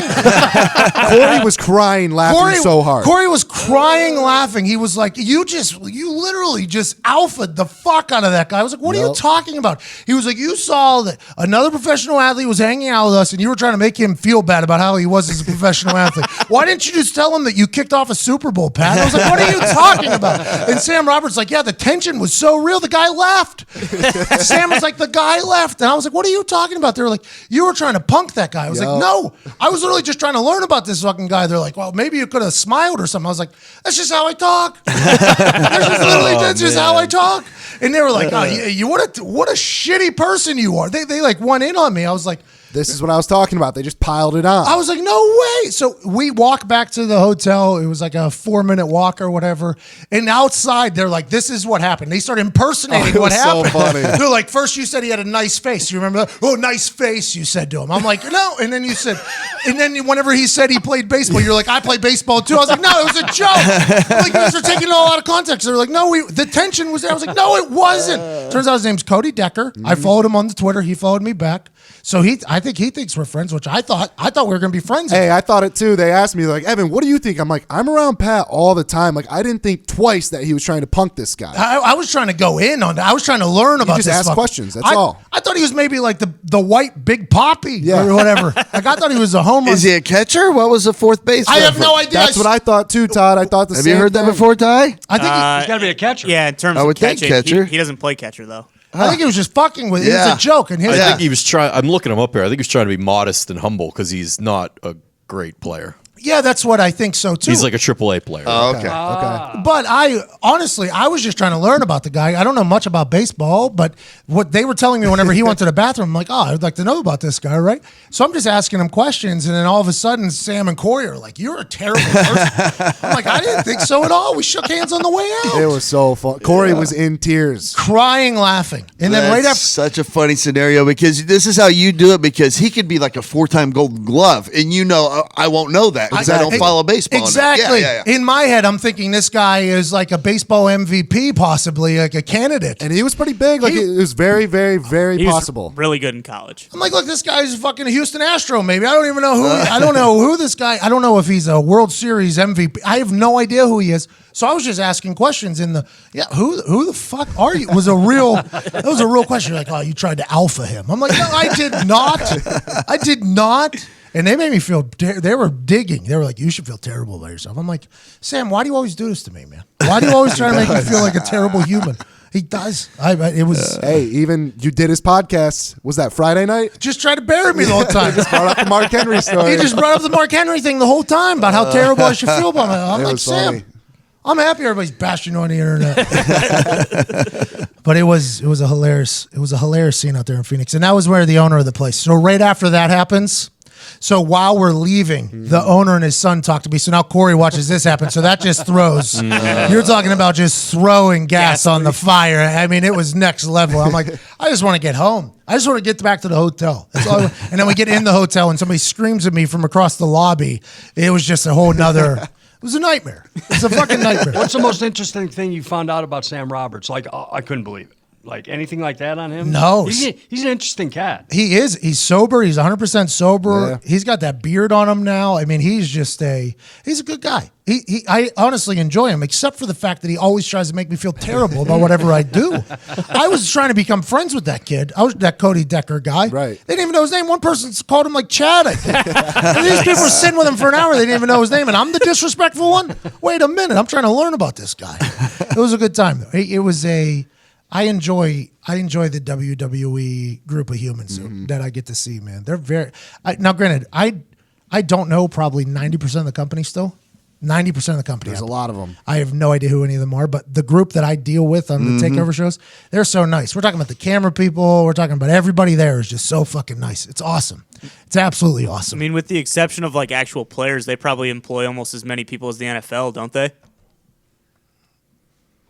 It's its own town of people. It's a circus, right? Yeah, just pick up, move from city to city. But you think about their stages in the setup of shit that they put. Now, granted, Royal Rumble had none. They just had insane graphics. Right. Well, they had that big stage or the big thing over the ring that had the lights and the T. They built a jumbotron in the middle of the fucking Yeah. thing. WrestleMania, I mean, in New Orleans, that was It's insane. like 100 yards long. Like they have the people that they employ are top of the line in everything. Even what's it called? The people that roadies, right? Yeah. They build things.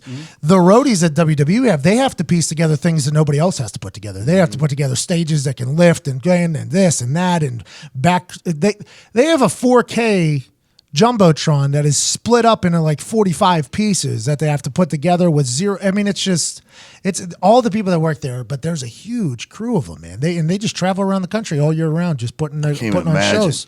Putting on shows, man. It's awesome. What a life. Who was that wrestler that came on the set? Bobby Fish. Bobby Fish. I didn't like Bobby Fish. Bad guy or good guy? With the bell? You're not supposed to like Bobby Fish. Good. That's a Classic very good. heel. That's a classic Gorman take right there. That is a he was Bobby Fish. He's a part of the Undisputed Era, which is probably one of the best factions in all of wrestling right now. They're a good group. They're a solid group in there.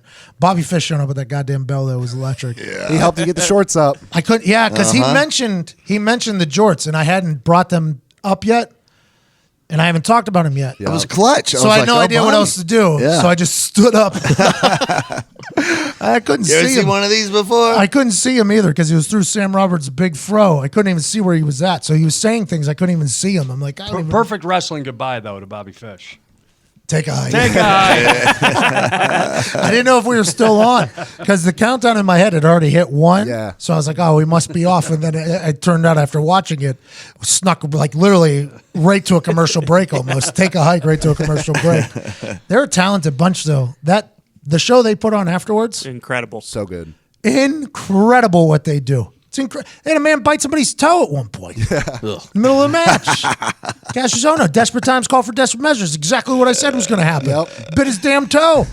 He would have got the water. That's what I was trying to say the whole goddamn time. So you're going back to Arizona, is what I'm gathering. Hey, I like that place out there. I loved it. I liked it. It was, now granted, they are in the fucking desert. Yeah, I would never have thought about the sandblasting effect on everything. Everything, man. You know, because I'm sure they get high winds. Got lots of sand to blow against shit to wear it down. The people were awesome, though, man. Great people. People were very nice. Everywhere we went, people were very, very nice. Casinos out there. I know. Believe me, we looked it up. Yeah. we looked it up. It was like a 25-minute drive or something. I was Yep. like, yeah, we didn't have all these trips. I'd never have really time. The fact that we got golfing with AQ is insane. That was awesome. Because that never happens. Normally, it's like as soon as we get somewhere, something, sleep. Wake up, something. We don't even eat normally. No. Something, sleep. So it was nice to get a little golf in, but the people were fucking awesome. Really cool stuff. And then got home, watched Royal Rumble, passed out, woke up today, almost got T-boned by a 90 Yeah, how'd this happen? 90-year-old lady. On my way in, I'm driving into work. Pendleton Pike is a road that I travel up and down often. It's a hit and run specialty. That place, it's always on the news for hit and runs. I don't know why. It's just there's some murders in the area too. It's not a great road. It's not a great part of town. Right.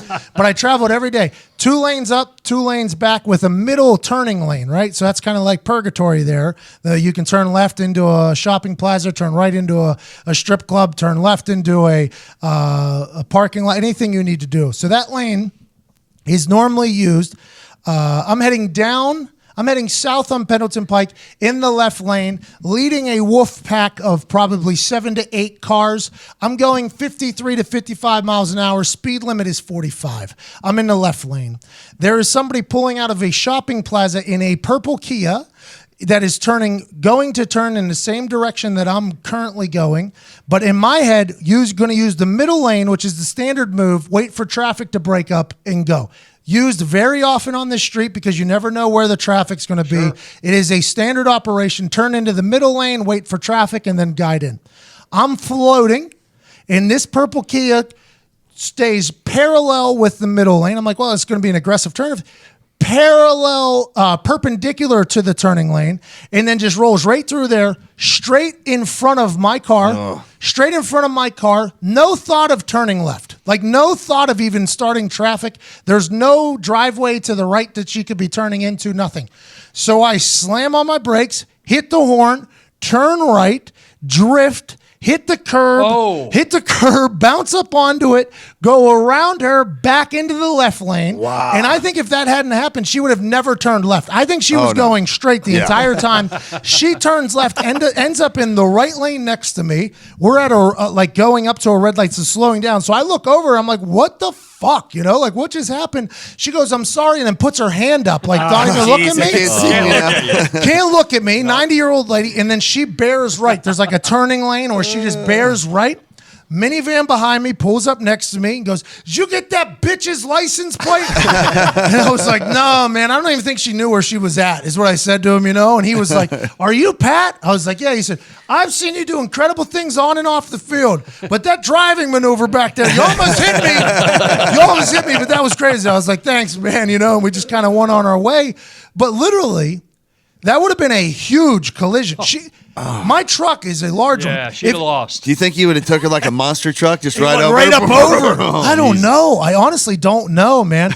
That lady should not be on the road, though. She just had enough. She was I like, thought look she out, was- world, I'm coming. I think there was a chance she was trying to potentially kill herself. I honestly Could think be. there was a She chance. She would've. I've never seen anything like it because she's coming this way. There's nowhere to go over here. And she is still straight whenever she's in my lane, which is the left lane out of two lanes. So what is she going to do? Do a complete turn this way? Like, what was she trying to stop traffic? I have no idea but she definitely saw me. And that's a big truck. But Ari Line taught me how to drive. She was for sure sending a text. You think so? Yeah, maybe a tweet. The 90-year-old? Yeah, that's the problem. You old people texting and driving is a real problem. Real problem. When you're on a motorcycle, you realize that because you have to watch the driver, not the car. Right. And whenever you're on a motorcycle, I don't want to say you older people because I think you two are tech savvy. But the older generation texting, the ones that are making the laws on whether or not people should be texting and driving or not, are the worst texting and driving humans on fucking earth. And it's not even a close second. I don't know about 90, though. Maybe she was just adjusting the level of her oxygen tank or something. Hey, I felt I had like a little bit of like I had like some real like energy about Adrenaline. Me. Oh, I was like I was like holy shit, because my front end like jumped up onto the curb. I mean I thought my tires were gonna be fucked. So if you're in a small car, you're fucked. I think so, yeah, because I hit that curb. Yeah. The curb was a real Would curb. have fucked your car all up. Yeah, it would. But don't you agree with this? Like right after that was over, and you're like, oh, nobody died. I'm okay. That feeling you get for that brief, like 3 seconds, if you could fucking Bottle that, and sell it on the street, God, it's the best Fight or feeling in flight, the world. bro. Yeah. You know, during that moment though, I also had a guy next to me go, "Did you get that, bitches?" That guy was awesome, man. That was a cool moment. Cool moment. But my shit might not be able to work though. I mean, my tire might have just slowly went out. That would be the worst. I mean, I hit that thing probably going 35 miles an hour. Might need an alignment. I assume Maybe. Bro, that's that's a big ass truck with big ass tires with big ass suspension. I think you're pretty good. 35 miles an hour hitting like probably a 8-inch curb, maybe 8-inch curb. Yeah. That thing was real. I felt it too. You'll know tomorrow. And I'm a big time seatbelt wearer, you know, so everybody knows that. So that would have been quite a fucking scene, dude. That was wild. Hey, everybody hated that Pro Bowl, by the way. Yeah, I did not get a very good response. Bad. This is the worst response I've ever heard from, and we didn't even get to watch it because we're like traveling, basically. I was just keeping up with it on the internet. Mm-hmm. People are not happy with the Pro Bowl. Why? It worked. Ezekiel Elliott was playing corner. Jalen Ramsey was playing wide receiver. I mean, what do you want these guys to do? I think a skills challenge. I've been saying this for a just long not time. play. Get rid of the game. Get rid of the game. The skills challenge is something we talked about this in the car yesterday. Yeah. And I think I've been saying this for a long time. Everybody's grandstanding on the internet that they have some genius idea on how to fix the Pro Bowl, and it all revolves around skills contests of some sort. But I think you pay everybody that made the Pro Bowl $20,000. Okay, pay them $20,000, have them go to the Pro Bowl site, do media. Do media for the NFL. Do media. Have a radio row just like there is for Super Bowl. Congratulations, these guys made the Pro Bowl representing the NFL. Then have a questionnaire for every guy that gets voted in to the Pro Bowl. Okay? If we were to have a 40-yard dash contest, would you want to be a part of it and try? It's okay if the answer is no. Right. But then put some money on it. Be like, okay, here's an extra 15 grand if you do the 40-yard dash contest. yeah. Then you can have the long throw contest by the quarterbacks. They don't have to sign up for it, but if they're willing to do it, here's an extra 15 grand for this. Have a eating contest maybe by the offensive lineman, defensive lineman. Just turn it into a series of things that people who have signed up to say, yes, we'll try to do. And also a flag game, field one team from the entire NFL Pro Bowl. Have them play against that NFL Network flag football team champion and put $1 million on the line for it and just have it be flag football. I'm watching. And have the only people that are playing in that are the people that filled out the questionnaire. Yes, I'll try.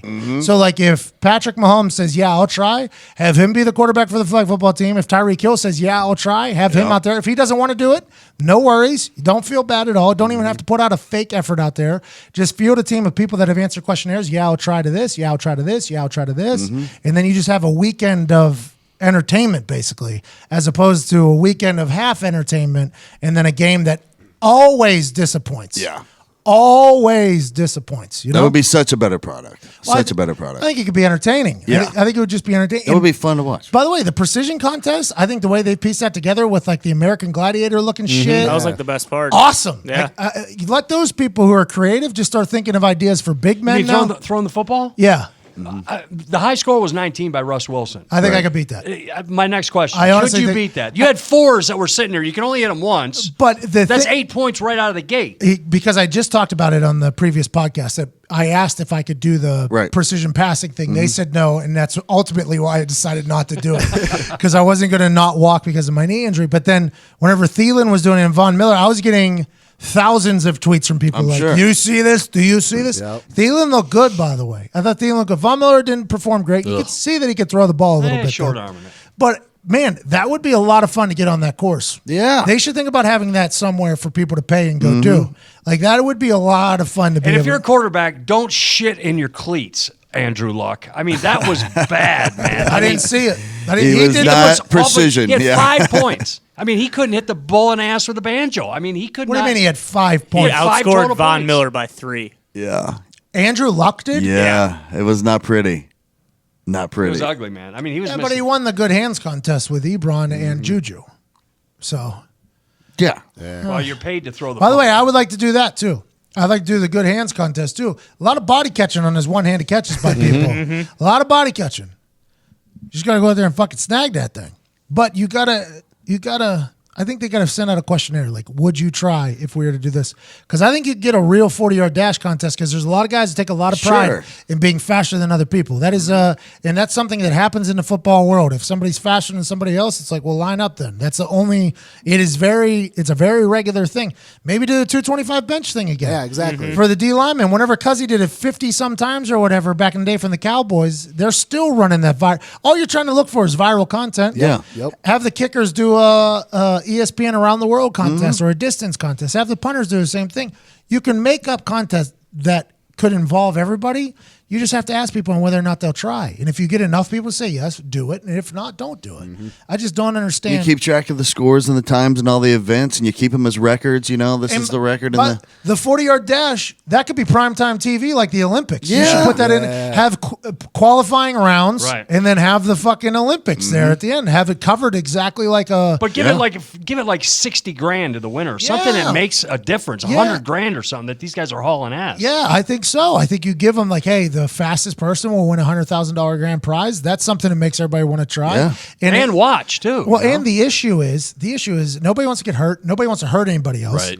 And everybody just is like, yeah, we're here strictly because, hey, it's cool. It's cool to be voted as a Pro Bowler, which I think you could still do. You do the media being a Pro Bowler. You just don't do the game. But also, nobody gives a fuck, man. There's nothing on the line. There's literally nothing on the line. And the weather was horseshit. Weather's terrible. God. Last one in Orlando for a couple of years, they said. It's a real shame. Glad you're live, and hi, Pat. Me too, man. It's great to see you guys. That's it for today. We are so thankful you choose to listen. Big thanks to Coach Pagano. We didn't really get to dig that deep. We did, actually. We dug real deep. Oh, yeah. Didn't get many. There's so much more. I hope he comes back on. We'll see how it goes. Big thanks to Chuck. Big thanks to you all. We'll be down in Atlanta starting tomorrow and then live on Thursday, Friday, and Saturday. Come fucks with us. We're just trying to have a good time at the biggest game of all time.